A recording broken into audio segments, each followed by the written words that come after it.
Hello, you beautiful souls, and welcome back to my channel.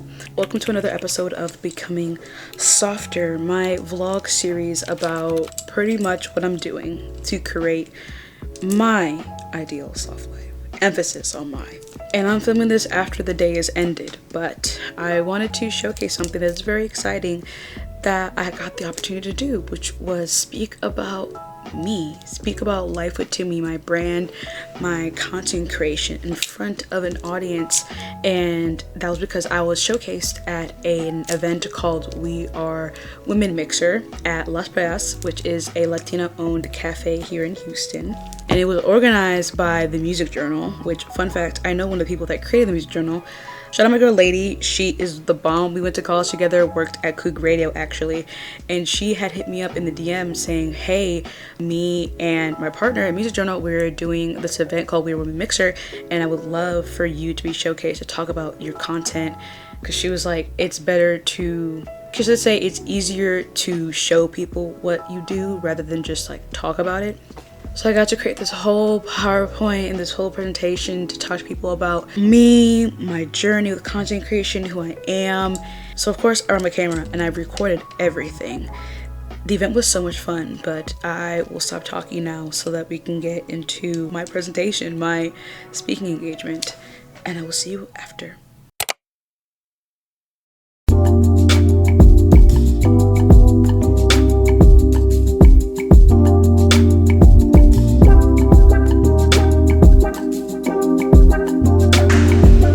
Thank you so much. We're going to get our little setup for the presentations. There's a whole bunch of women here are going to talk about what they love to do and why they do it so well and how they do it so well. So we're going to enjoy a little bit of music and then we're going to get those presentations started, correct?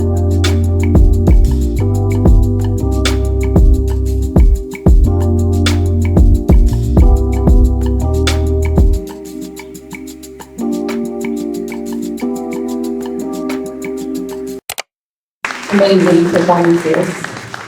Next up, I do have Tumi, a lifestyle content creator, digital storyteller, and self-love advocate dedicated to helping women embrace confidence from inside and out.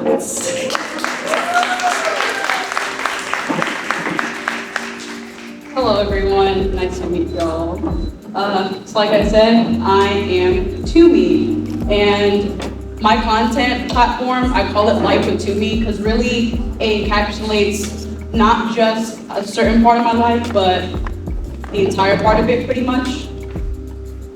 So, who am I? I am a Michigan native. My family moved to Houston about now 11 years ago. So we can say I'm a Houstonian now, I guess. I've been to the rodeo, so I guess that makes me Houstonian.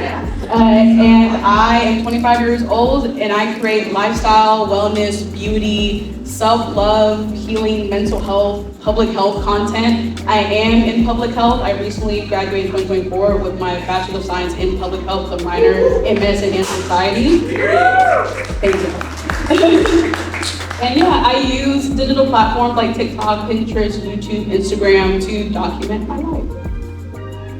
And it was a long road to get here. So starting, I guess, I'm not gonna give my whole life story, but starting about 2009-ish, I started writing novels. So I've been writing since I was a child, romantic stories, historical nonfiction, fiction. I love to write, I love being creative, I paint, I do pottery, everything you can name it, I do that. And that led into around 2020, where I started to blog with a blog called Dear Dark Skinned Girls. And this is during the height of the Black Lives Matter movement, and I wanted to showcase my voice as a Black woman. And I thought what better way than to use my writing, to use my words. And that led into me wanting to make my own blog, because I really did enjoy writing, but I wanted to have my own voice, and I wanted to platform my own voice. So I made T.A&Co, which is my blog / also kind of like my brand as well. And that led into college, where in September 2021, fun fact, I was featured in the New York Times for an app that I used, and I'm not gonna lie, I thought the email was fake. And so I got to be in the New York Times and talk about me and myself as a creator. They came to my house and photographed me, Like, it was so freaking cool. And then, going to college, I started to do college ambassadorships. I worked with CVS, Lancome, Fenty Beauty, I've worked with Dove, I've worked with so many different brands. And that's when I started to see, the comments rolling in of people being like, oh, like, I so relate to you, Black girls being like, oh, I also don't know how to do my makeup. I'm also insecure with my body. I love hearing your story. And that's what motivated me to continue doing my content, is mainly sharing my journey and sharing my story with everyone. And now we get to 2023. If you know Therapy for Black Girls, I was featured on their podcast because I also joined a Black founded sorority, Zeta Phi Beta Sorority Incorporated, and that pushed me in order to do more work for the Black community. And now we're here today, where actually recently, this past January, I got signed to my first media agency. So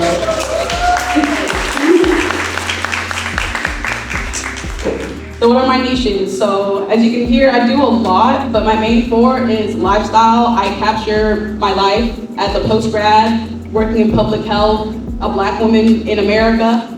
I capture all of it, all through my lifestyle content, vlogs, get ready with me, things and such. I do wellness and soft life. Soft life, not aesthetically. I don't do the whole like luxury soft life. I do soft life as in what's in my soul. Me healing myself, healing my traumas, healing my childhood, my inner child. That's my soft life. And that goes into my mental health and self-love content. I do beauty and makeup. Not just about, how to get a good beat, because I will teach you how to get a good beat. My friends can tell you, I know how to do makeup and I'll help you. But I also do makeup and beauty in the terms of making sure that you understand how you look on the outside also reflects on the inside.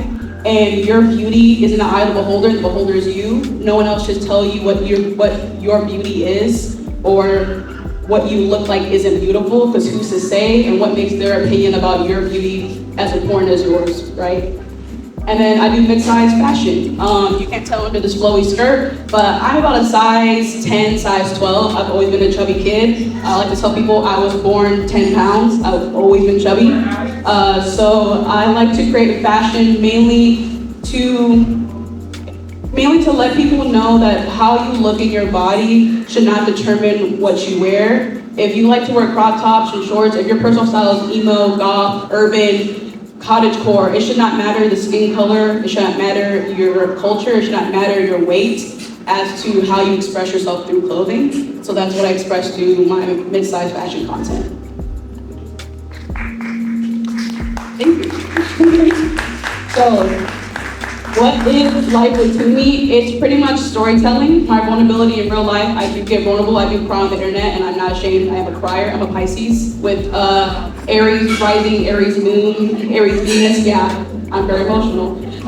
And I love doing public health and advocacy work. So I combine that with all of my niches, as well as I have the passion to empower people. I love speaking, and I love inspiring people, and I love putting confidence and blessings and words of blessings into people and speaking life into people. So that is something I very much do a lot. Almost in all my videos, I'm always, advocating for people to just advocate for themselves a little bit more every day. And so, why do I create? Well, I think I kind of explained it, but I have a why that I look at almost every day whenever I feel like I'm leaning too into the consumerism, into the I need to get brand deals type of thing. Because those are nice, but that's not why I started all of this. I didn't start this for the money.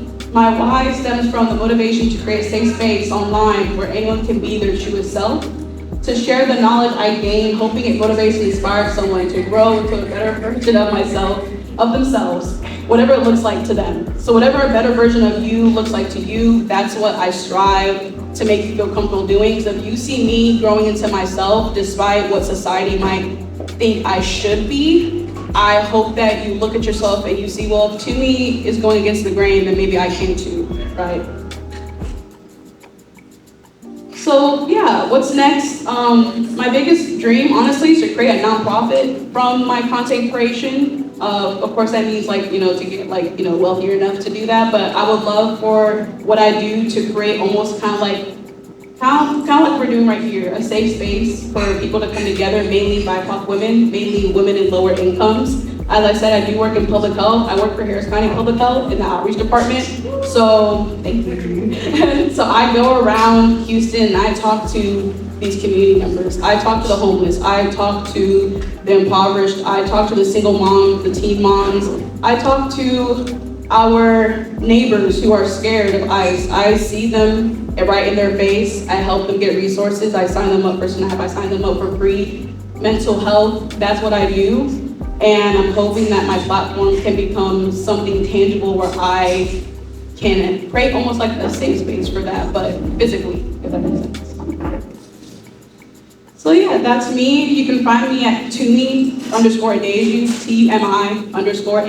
TUMI_ADEYOJU on all my platforms. I'm on Pinterest, Instagram, TikTok, YouTube, Substack, actually. I don't write, but I like to read. So if you have a Substack, I would love to read your stuff, because I love to read. So yeah, thank you guys for listening, and happy Christmas.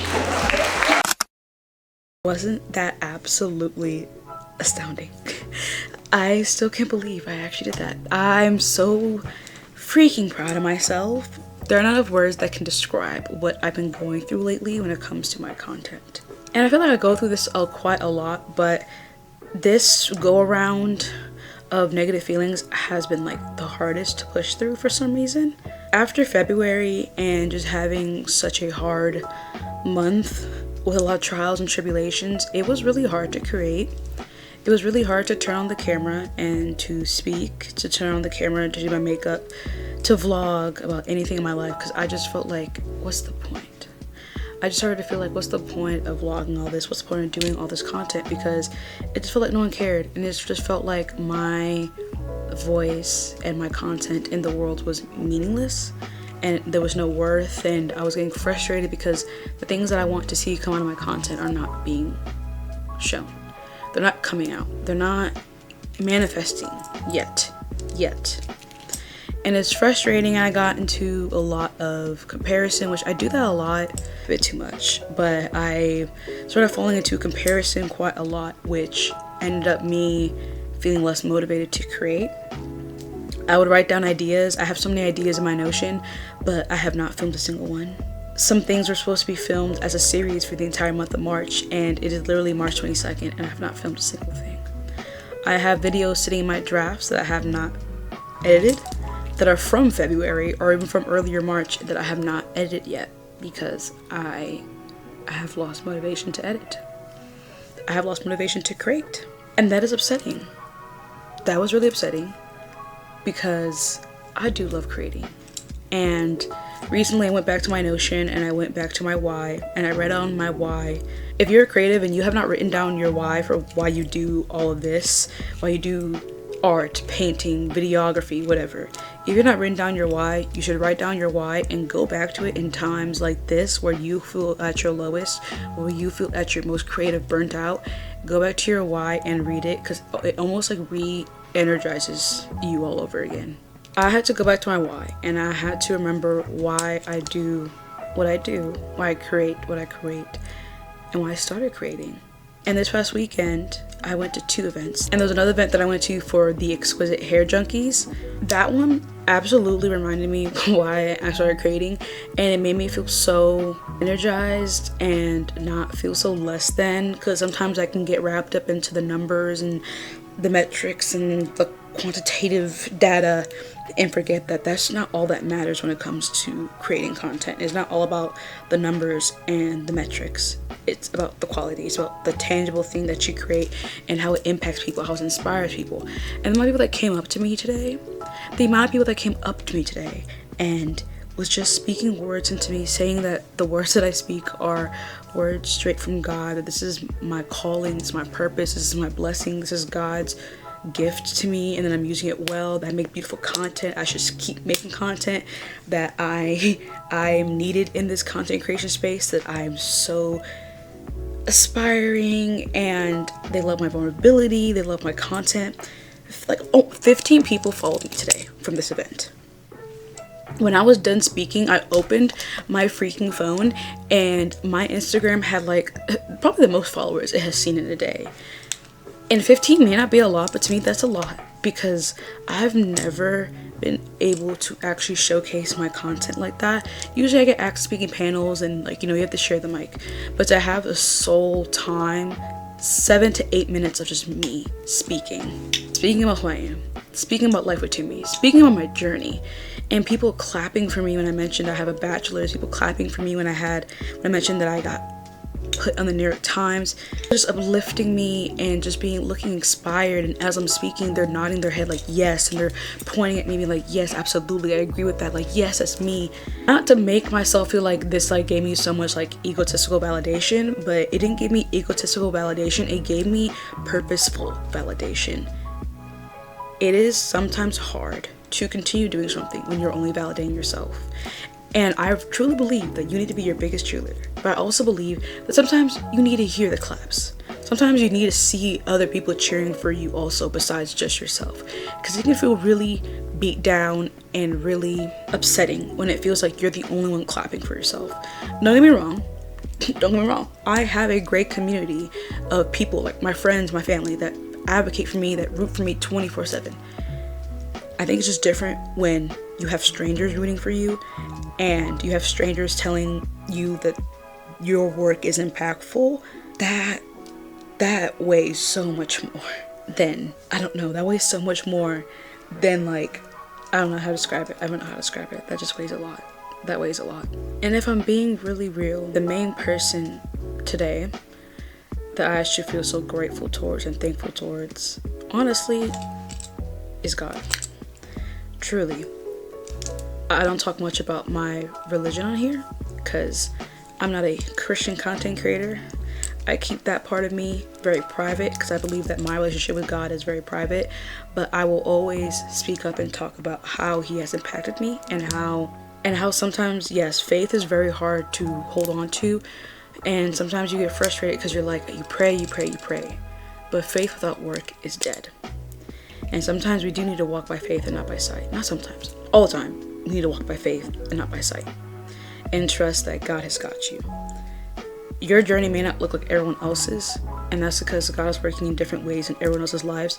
Because I think I'm realizing now, maybe the things that I'm supposed to be blessed into and the blessings that I'm asking for, maybe not all of them are the ones that are meant for me. If it wasn't for God, and I can of course give myself some props to push through my own trials and tribulations, but truly, as of the past 2 years, I've really been diving more into my relationship with God and my journey with religion and what that looks like for me, my spirituality. And truly, I can sit here and say that there are a lot of things that have happened that I can just tell, and I can feel God's hand in all of them. I can feel his presence. And yes, my journey does not look like everyone else's. Yes, my blessings don't look like everyone else's, but I know in my heart of hearts that what I'm doing on this platform, what I'm making, I know that there's just more to my content, and I know there's just more to what I'm creating. And I have so many dreams for myself. I have so many things that I want to do. I just get frustrated sometimes because it feels like I'm like in the clouds and what I'm dreaming is too big, but to stand in front of that room today was so impactful. And sometimes I feel like we need that reminder. We need to remind ourselves that what you are aspiring to is not small, and what you want to achieve in life is not stupid. Because I used to think that this was just some stupid college dream, and that once I leave college, this was just going to end right then and there. If today has taught me anything, is that I need to keep dreaming. I need to dream bigger, and I need to stop doubting myself. I need to stop getting in my own way, and I need to keep pushing myself and putting myself out there and believing in myself and believing that God has got me, and believing that what I'm doing, how I speak, how I just flow words out of me into people is truly a gift from him. And who am I to squander God's gift that he has given me? Who am I to squander that? Y'all, it has been a rough couple months. It's been a hard couple months when it comes to trying to figure out my life right now. But I'll be okay. It will all be okay. We take things one day at a time. We take things with stride. We process it. We try and move through it. And we try and have gratitude for the good times. And gratitude for things we have. And even when we don't have gratitude, because I was listening to one of my favorite podcasts, The Psychology of Your 20s. Shout out. That podcast is tea, has got me through so much. I was listening to an episode about the psychology of gratitude, and she was speaking about how sometimes gratitude is not enough because it can make us feel like we can't be upset or we can't say life sucks right now. And sometimes we have to just focus on the kindness. If you can't find gratitude in something, find the kindness out of something. And that's what I'm gonna do. I'm gonna find the gratitude, and if I can't find the gratitude, I'm gonna find the good, the kindness in my life or in this world. As bleak and as hard as that may be right now. So you across the screen, thank you for watching. I appreciate you. You are appreciated. I love the fact that people enjoy my videos, and on YouTube, I mean, I get a lot of views, but I do appreciate the people that stay and watch to the end, because y'all are real. Y'all are so real and so sweet, and y'all are literally low-key advocating for a small creator and advocating for my craft to keep going. So thank you. You can find my beautiful face on all other platforms. You know where to find me. The links are always down below. Make sure to like and subscribe, because that lets me know that you like being here in this community and you like seeing my face on your screen. I appreciate it. Until next time, you lovely people and you beautiful souls. Bye-bye, y'all.